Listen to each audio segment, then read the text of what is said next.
Hello नमस्कार दोस्तों, कैसे हो आप लोग? उम्मीद करते हैं आप लोग बहुत बढ़िया हैं। दोस्तों, आज हम लोग बात करने वाले हैं 25 नवंबर के करंट अफेयर के बारे में एकदम डिटेल से। और ये हमारा पार्ट 25 रहने वाला है, ठीक है। तो दोस्तों, ज़्यादा समय न लेते हुए स्टार्ट करते हैं आज का ये महत्वपूर्ण सेशन। आज का हमारा पहला क्वेश्चन क्या रहने वाला है, इसको हमें ध्यान से देखना है।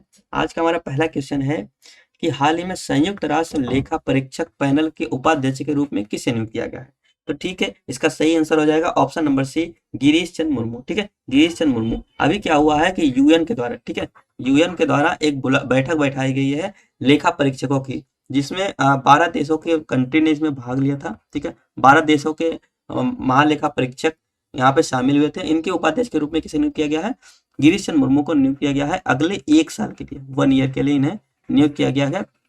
अच्छा, ये लोग यहाँ पर बैठ के करेंगे क्या? यहाँ पर इनको बैठ के जो सेक्रेटेरिएट है, सचिवालय है, फंड है, इन सब की जांच करने के लिए ये पैनल बैठाई गई है और ये इन सब की जांच करने के लिए इन्हें बुलाया गया है। ठीक है, अगर हम बात करते हैं प्रवीण मधुकर की, इनको अभी हाल ही में अपॉइंट किया गया है किसके लिए? सीबीआई। ठीक है, सीबीआई के महानिदेशक के रूप में इन्हें नियुक्त किया गया है, ये भी आपको याद रखना है। हीरालाल समारिया की बात करते हैं तो हीरालाल समारिया को भारत का सूचना आयुक्त नियुक्त किया गया है। ठीक है, भारत के सूचना आयुक्त, सूचना आयुक्त इन्हें नियुक्त किया गया है, ये भी आपको याद रखना है।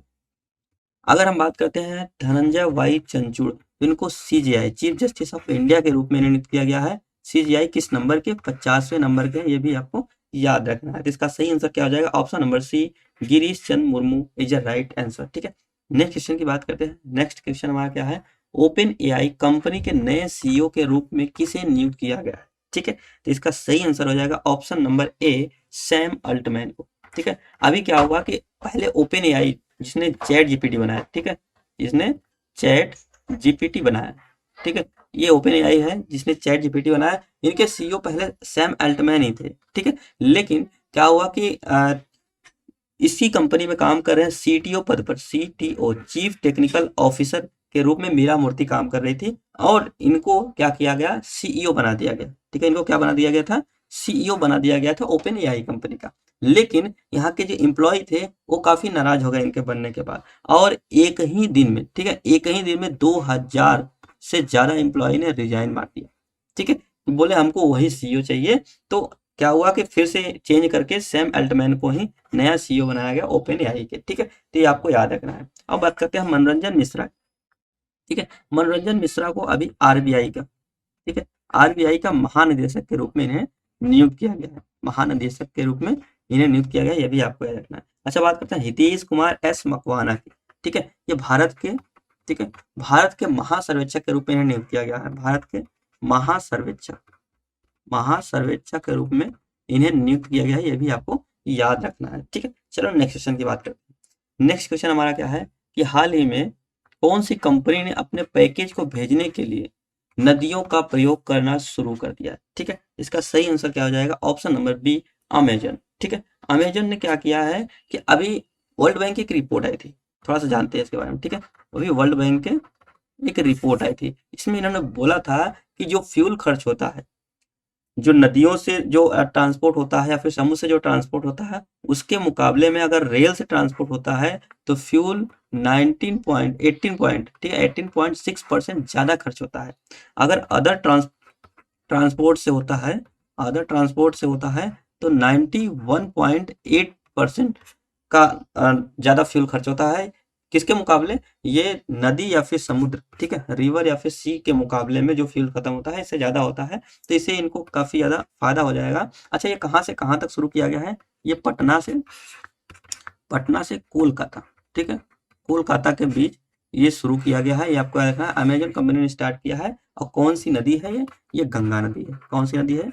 ये गंगा नदी है, जिसको बोलते हैं हम लोग नेशनल, ठीक है, नेशनल वाटरवे, वाटरवे वन, ठीक है, राष्ट्रीय जलमार्ग वन का नाम इसका है, ये आपको याद रखना है। ये किसके साथ समझौता किए हैं? अमेजन कंपनी और उसके बाद जो जल शक्ति मंत्री है, जिसको पोर्ट एंड शिपिंग मंत्रालय जिसके पास है, ठीक है, ये पोर्ट एंड शिपिंग मंत्रालय और अमेजन के साथ ये मीटिंग हुई है कि हम इस नदी के माध्यम से पैकेज को भेजने का काम करेंगे। ठीक है, इसका सही आंसर क्या हो जाएगा? Option number B, Amazon. ठीक है, नेक्स्ट क्वेश्चन की बात करते हैं। नेक्स्ट क्वेश्चन क्या है? आईसीसी का फैसले के बाद, ठीक है, आईसीसी ने एक फैसला दिया ट्रांसजेंडर को लेकर, ठीक है, कि दुनिया की पहली ट्रांसजेंडर क्रिकेटर ने संन्यास ले लिया, उसका नाम क्या है? ठीक है, आईसीसी ने बोल दिया है कि ट्रांसजेंडर को क्रिकेट नहीं खेलने दिया जाएगा। तो क्या करेंगे? ट्रांसजेंडर महिला एक थी, उन्होंने क्या किया कि रिजाइन मार दिया। ठीक है, क्योंकि जो खेलने को ही नहीं मिलेगा तो रिजाइन मार दिया उन्होंने। ठीक है, उन्होंने बोल दिया कि हम क्रिकेट से संन्यास लेते हैं। तो उनका नाम क्या है? Daniel Mitchell. ठीक है, Daniel Mitchell is right answer हो जाएगा। ठीक है, बात करते हैं मिताली राज, ये भारतीय क्रिकेटर है। ठीक है, वुमेन्स क्रिकेटर, ये क्या है? राइट राइट हैंडेड बैट्समैन है, ये आपको याद रखना है। अरुंधति रेड्डी की बात करते हैं। ठीक है, ये राइट आर्म, ठीक है, राइट आर्म बॉलर है, ये भी आपको याद रखना है। और दीप्ति शर्मा ऑलराउंडर। ठीक है, ऑलराउंडर है, ये भी आपको याद रखना है। ठीक है, ऑलराउंडर है। इसका सही आंसर क्या हो जाएगा? Option number A, Daniel McGee. ठीक है, डेनियल मैकगे। नेक्स्ट बात करते हैं, ऑस्ट्रा हिंद 2023 युद्ध अभ्यास भारत और किस देश के साथ हुई? ठीक है, तो इसका सही आंसर क्या हो जाएगा? ऑप्शन नंबर सी, भारत और ऑस्ट्रेलिया के साथ ये युद्ध अभ्यास हुआ। ठीक है, ऑस्ट्रा हिंद, ऑस्ट्रा से ऑस्ट्रेलिया, हिंद से हिंदुस्तान, ऑस्ट्रेलिया और हिंदुस्तान के साथ ये एक्सरसाइज हुई है। ठीक है, अच्छा, अगर हम बात करते हैं कुछ एक्सरसाइज के बारे में, ठीक है, कुछ एक्सरसाइज के बारे में जानते हैं, जैसे टाइगर ट्रम्प। ठीक है, टाइगर ट्रम्प हो गया, वज्र प्रहार हो गया, अभ्यास तर्कस हो गया। ये तीनों के तीनों युद्ध अभ्यास किसके साथ होती हैं? इंडिया, ठीक है, और यूएसए के साथ होती है, ये भी आपको याद रखना है। ठीक है, गरुड़, वरुड़, शक्ति और फ्रिंजेक्स, ये सभी क्या होती हैं? इंडिया और प्लस फ्रांस के साथ होती हैं ये एक्सरसाइज, ये भी आपको याद रखना है। ठीक है, अगर बात करते हैं साइक्लोन वन, ठीक है, अभी हम बात करते हैं साइक्लोन वन किसके साथ होता है? साइक्लोन वन किसके साथ होता है? ये इजिप्ट के साथ होता है। ठीक है, इजिप्ट के साथ ये एक्सरसाइज होती है, इजिप्ट प्लस इंडिया। ठीक है, इजिप्ट प्लस इंडिया के साथ होते हैं। मोहम्मद अल हिंदी किसके साथ होता है? ये होता है किसके साथ? सऊदी अरब। ठीक है, सऊदी अरब, अरब के साथ होता है। बात करते हैं नसीम अल वह किसके साथ एक्सरसाइज होती है? ये किसके साथ होती है? ओमान के साथ होती है। किसके साथ होती है? ओमान के साथ ये एक्सरसाइज होती है, ये भी आपको याद रखना है। ठीक है, अगर बात करते हैं इंद्रधनुष, ठीक है, अजय वॉरियर, कोंकण, ये तीनों के तीनों युद्ध अभ्यास किसके साथ होते हैं? ये होते हैं इंडिया और ब्रिटेन के साथ होते हैं। किसके साथ हैं? इंडिया और ब्रिटेन के साथ ये युद्ध अभ्यास होता है, ये भी आपको याद रखना है। बात करते हैं डस्टलिक युद्ध अभ्यास, हैंड इन हैंड युद्ध अभ्यास, नोमेडिक एलिफेंट युद्ध अभ्यास। तो डस्टलिक युद्ध अभ्यास किसके साथ होता है? अफगानिस्तान के साथ। किसके साथ होता है? अफगानिस्तान के साथ और इंडिया के साथ होता है। ठीक है, बात करते हैं हैंड इन हैंड, ये इंडिया और चाइना के साथ होता है। चाइना के साथ ये एक मात्र एक एक्सरसाइज होती है, ये भी आपको याद रखना है। नोमेडिक एलिफेंट किसके साथ होता है? इंडिया और मंगोलिया। ठीक है, मंगोलिया के साथ एक्सरसाइज होती है। मंगोलिया में एक गोबी मरुस्थल है। क्या है? गोबी मरुस्थल है, गोबी डेजर्ट है, जो एशिया का सबसे बड़ा बिगेस्ट बिगेस्ट डेजर्ट है।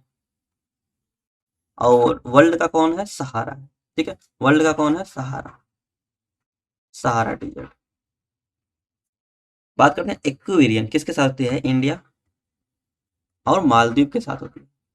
मालदीव के साथ ये एक्सरसाइज होती है, ये भी आपको याद रखना है, मोस्ट इंपोर्टेंट है। ठीक है, चलो नेक्स्ट सेशन पे चलते हैं। नेक्स्ट सेशन क्या हमारा है?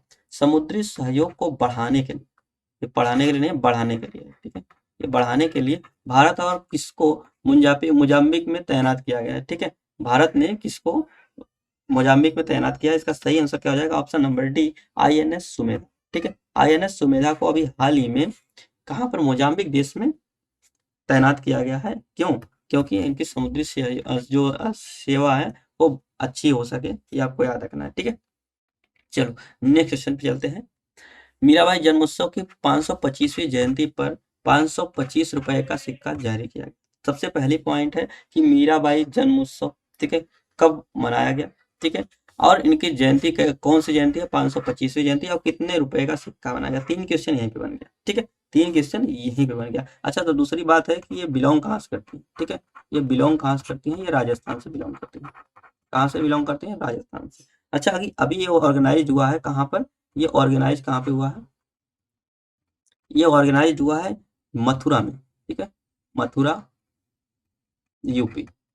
ठीक है, मथुरा यूपी में ये ऑर्गेनाइज हुआ है, ये भी आपको याद रखना है। अच्छा, इसमें पार्टिसिपेट किसने किया है, ठीक है, इसने इसमें पार्टिसिपेट किसने किया है, तो पार्टिसिपेट किए हैं पीएम मोदी, ठीक है, पीएम मोदी ने 525 रुपए का कॉइन, ठीक है, और एक डाक टिकट भी जारी किया है, ये भी आपको रखना है इनकी बर्थ एनिवर्सरी पे, ठीक है, इनकी बर्थ एनिवर्सरी की 525वीं जयंती मनाया गया, ये भी आपको याद रखना है। अच्छा, अगर हम बात करते हैं मीराबाई चानू की, ठीक है, अगर हम बात करते हैं मीराबाई चानू की, और मीराबाई चानू नहीं, सॉरी, है मीराबाई की, ठीक है, ये 16th सेंचुरी की एक भक्ति काल की, उनको 16th सेंचुरी के भक्ति काल की थी, ये आपको याद रखना है। और बात करते हैं, ये एक कवित्री है, ये क्या है, ये कवित्री है, ये भी आपको याद रखना है, ठीक है। इनके गुरु का क्या नाम था, इनके गुरु का नाम क्या था, इनके गुरु का नाम था संत रविदास, संत रविदास। अब आप लोग कमेंट बॉक्स में ये संत रविदास जयंती कब मनाई जाती है, ठीक है, संत रविदास जयंती कब मनाई जाती है, ये देखिए 525 रुपए का कॉइन जारी किया गया, ठीक है। चलो नेक्स्ट क्वेश्चन बात करते हैं, बीबीसी द्वारा, ठीक है, बीबीसी द्वारा जारी की गई बीबीसी 100 वोमेन्स लिस्ट में 4 भारतीय शामिल, ठीक है। अच्छा, बीबीसी क्या है, ठीक है, बीबीसी क्या है, तो बीबीसी का फुल फॉर्म होता है ब्रिटिश ब्रॉडकास्टिंग कॉर्पोरेशन, ठीक है, बीबीसी का फुल फॉर्म होता है ब्रिटिश ब्रॉडकास्टिंग कॉर्पोरेशन,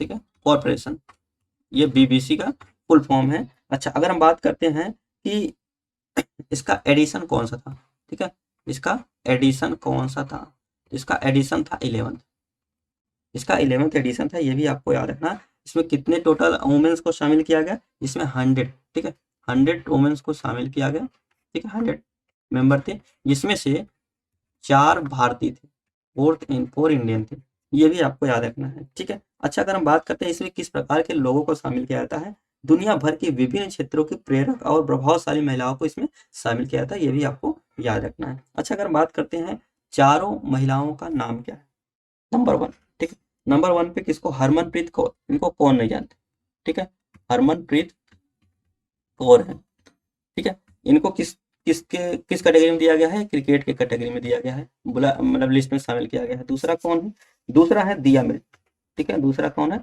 दिया मिर्जा, ठीक है, दिया मिर्जा को किस कैटेगरी में शामिल किया गया है, फिल्म के, ठीक है, फिल्म के श्रेणी में। और बात करते हैं तीसरा, तीसरा किसको, आरती कुमार राव, ठीक है, किसके लिए, आरती कुमार राव को, अच्छा, किस कैटेगरी में शामिल किया गया है, क्लाइमेट पॉइनियर में, ठीक है, क्लाइमेट पॉइंट कैटेगरी में इन्हें शामिल किया गया है, ये भी आपको रखना। और लास्ट चौथा कौन है, चौथा है जेसुमा तेंजिंग फाल्मो, कौन है, जेनसुमा तेंजिंग फाल्मो, ठीक है। अच्छा, इनको किस कैटेगरी में शामिल किया गया है, इनको कल्चर एंड एजुकेशन, ठीक है, कल्चर एंड एजुकेशन कैटेगरी में शामिल किया गया है, ये भी आपको याद रखना है, ठीक है। अगर हम बात करते हैं बीबीसी, ठीक है, ब्रिटिश ब्रॉडकास्टिंग कॉर्पोरेशन की बात करते हैं, इसका हेडक्वार्टर कहाँ, हेडक्वार्टर इसका लंदन में है, ठीक है, कहाँ पे है, लंदन में है, लंदन कहाँ पे है, यूके में, ये आपको याद रखना है। बात करते हैं अगर इसके हेड कौन है, ठीक है, इसके हेड कौन है, इसके हेड है डेम एले क्लास स्टीफन, कौन है, डेम एले क्लास स्टीफन, स्टीफन है, ये भी आपको याद रखना है। चलो ठीक है, नेक्स्ट क्वेश्चन पे चलते हैं। नेक्स्ट क्वेश्चन क्या हमारा है, अंतर्राष्ट्रीय महिला हिंसा उन्मूलन दिवस 25 नवंबर को मनाया गया, ठीक है, 25 नवंबर को सबसे पहले बात कर लेते हैं, अंतर्राष्ट्रीय महिला हिंसा उन्मूलन दिवस मनाया जाता है, ये भी आपको याद रखना है, ठीक है। अच्छा, इसमें क्या होता है, महिलाओं की हिंसा से रिलेटेड है, ठीक है, कि महिलाओं को हिंसा न करने दिया जाए, महिलाओं पर हिंसा न किया जाए, ठीक है, इसके लिए ये मनाया जाता है, ये भी आपको याद रखना है, ठीक है। अच्छा, अगर बात करते हैं इस बार की थीम क्या है, ठीक है, अगर बात करते हैं इस बार की थीम क्या है, इसकी थीम क्या है, इसकी थीम है united invest to prevent violence against womens and girls, ठीक है, तो इसका क्या आंसर होगा, unite unite invest to prevent violence against girls. ठीक है, ये इस बार की गर्ल्स एंड वुमेन्स, ठीक है, ये इस बार की थीम है, ये भी आपको याद रखना है। ठीक है, अगर बात करते हैं अभी यूएन के द्वारा, ठीक है, अभी यूएन के द्वारा एक प्रोग्राम चलाया गया था, उसका नाम क्या था, यूनाइट अभियान। क्या था, यूनाइट अभियान। ये अभियान किस लिए चलाया गया था कि महिलाओं पर हिंसा न किया जाए, इसके लिए चलाया गया था। कब तक के लिए चलाया जाएगा, 2030 तक के लिए चलाया गया था, ये भी आपको याद रखना है। ठीक है, अच्छा अगर बात करते हैं इसकी ये स्टार्ट कब हुआ था। ठीक है, ये स्टार्ट कब हुआ था कि हिंसा दिवस ना मनाया जाए, हिंसा दिवस मनाया जाए। ठीक है, तो ये कब स्टार्ट किया गया था, ये स्टार्ट किया गया था 1999। ठीक है, 1999 में यूएन के द्वारा ये इसे शामिल किया गया, इन्हें बोला गया, घोषणा किया गया कि इस दिन को 25 नवंबर को हम लोग महिला हिंसा उन्मूलन दिवस मनाएंगे। ठीक है, चलो नेक्स्ट क्वेश्चन की बात करते हैं। नेक्स्ट क्वेश्चन में क्या है, पहले खेलो इंडिया पैरा गेम्स का आयोजन 10 से 17 दिसंबर तक दिल्ली में आयोजित किया जाएगा। ठीक है, सबसे पहली बात है, पहला इसमें लगा है, खेलो इंडिया हम लोग मनाते हैं, ये पैरा गेम्स है। पैरा मतलब क्या होता है, विकलांग लोग। ठीक है, क्या है, विकलांग, जैसा कि आप लोग इमेज में देख सकते हैं, ये विकलांग लोग हैं। ठीक है, इसलिए पैरा लग जाता है। अब खेलो इंडिया तो होता था, पहली बार पैरा खेलो इंडिया गेम्स का आयोजन होगा, कहाँ पर, दिल्ली में हो रहा है, 10 से 17 दिसंबर तक के लिए ये होगा। ठीक है, 10 से 17 दिसंबर के लिए ये होगा, ये भी आपको याद रखना है। अच्छा अगर बात करते हैं इसमें, सबसे पहले इन्हें बता ही दिया दिल्ली में होता है। अगर बात करते हैं इसमें 7 गेम को शामिल किया गया, 7 गेम को शामिल किया गया। अच्छा, इसमें 7 गेम में कौन कौन है, पहला क्या है, para para athletics, para athletics. दूसरा क्या है, पैरा शूटिंग। तीसरा क्या है, पैरा फुटबॉल, पैरा फुटबॉल। फिर चौथा क्या है, चौथा है पैरा बैडमिंटन। ठीक है, पैरा बैडमिंटन। और पांचवा क्या है, पैरा टेनिस, टेबल टेनिस। ठीक है, टेबल टेनिस। और छठा क्या है, छठा है para weight lifting, para weight lifting.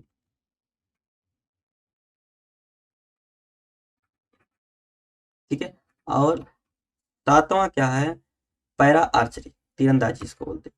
ठीक है, पैरा आर्चरी, ये भी आपको याद रखना है। 7 गेम को इसमें शामिल किया गया है। और कितने खिलाड़ी, यहाँ पे प्लेयर कितने होंगे, तो प्लेयर इसमें होंगे टोटल 1350, 1350। ठीक है, 1350 प्लेयर्स यहाँ पे शामिल होंगे। अच्छा अगर बात करते हैं खेलो इंडिया की, ठीक है, खेलो इंडिया यूथ गेम की। ठीक है, खेलो इंडिया यूथ गेम होता है, एक होता है खेलो इंडिया यूनिवर्सिटी। ठीक है, खेलो इंडिया यूनिवर्सिटी। ठीक है, खेलो इंडिया यूथ गेम की अगर बात करते हैं, तो खेलो इंडिया यूथ गेम कहाँ पर हुआ था, ये एमपी में हुआ था। ठीक है, अब विजेता कौन था, महाराष्ट्र। ठीक है, विजेता महाराष्ट्र। और खेलो इंडिया यूनिवर्सिटी की बात करते हैं, ये कहाँ पर हुआ था, ये यूपी में हुआ था, ये यूपी में हुआ था। अब विजेता कौन था, विजेता था पंजाब यूनिवर्सिटी, पंजाब यूनिवर्सिटी। ठीक है, ये 2023 का है, ये भी आपको याद रखना। ठीक है, चलो नेक्स्ट सेशन की बात करते हैं। नेक्स्ट सेशन क्या है कि दुनिया का पहला 3D प्रिंटेड मंदिर भारत के तेलंगाना राज्य में बना है। ठीक है, सबसे पहले बात करते हैं, दुनिया का पहला है 3D प्रिंटेड मंदिर है, 3D प्रिंटेड, 3 डायमेंशन प्रिंटेड मंदिर है। ये कहाँ पर है, तेलंगाना में बनाया गया है, ये भी आपको रखना है, भारत के तेलंगाना में बनाया गया 3D प्रिंटेड मंदिर। ठीक है, अच्छा अगर हम बात करते हैं, ये तो सिंपल सा हो गया। अगर हम बात करते हैं 3D पोस्ट ऑफिस, ठीक है, पोस्ट ऑफिस, ये कहाँ पर है, 3D पोस्ट ऑफिस कहाँ पे है, 3D पोस्ट ऑफिस ये बनाया गया बेंगलोर में। कहाँ बनाया गया है, बेंगलोर में बनाया गया है, ये भी आपको याद रखना है, 3D प्रिंटिंग मंदिर की बात करेंगे तो ये कहाँ पर तेलंगाना में है। अब बेंगलोर में क्या है, पोस्ट ऑफिस है। 3D ये भी आपको याद रखना है। अच्छा, अगर बात करते हैं ये किसने बनाया है, ठीक है, किसके द्वारा ये बनाया गया है, ये बनाया गया है अम्बुजा, ठीक है, अम्बुजा इंफ्राटेक, अम्बुजा इंफ्राटेक के द्वारा बनाया गया है, ये भी आपको याद रखना है, ठीक है। चलो, तो दोस्तों आपको आज की वीडियो कैसी लगी? वीडियो अच्छी लगी तो वीडियो को लाइक शेयर सब्सक्राइब कर दिया करिए। मिलते हैं नेक्स्ट वीडियो में, तब तक के लिए जय हिंद जय भारत।